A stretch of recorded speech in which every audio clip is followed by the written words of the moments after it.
Efa tsy mipoitra ireo mpitarika dia olona hafa mihitsy no hita nandray an-tanana ny hetsika. Mpikambana avy ao amin'ny antoko politika madio moa ity olona nirotsaka an-tsehatra ity. Nanamarika ny tenany fa tsy nilamina tokoa ny fikarakarany AFP ity hetsika tamin'ity androany ity. Olona hafa tsy nampozina mihitsy no nitarika ny hetsika taty Analakely androany. Olona mpikambana avy ao amin'ny antoko politika madio. Ity olona ity ary dia nanamarika fa tena nisy tokoa ny tsy fihetezana teo amin'ny famolavolana iny hetsika iny.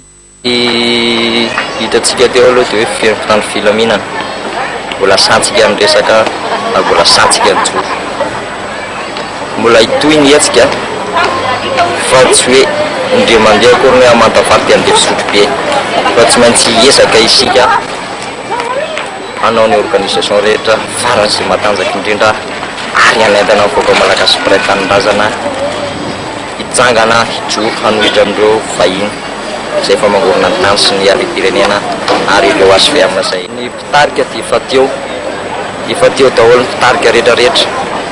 Tenako dia efa anisan'ny mpitarika tonga teo tsy namitaka ny voakala malagasy ny antso fanafotam-pirenena sy ny APM.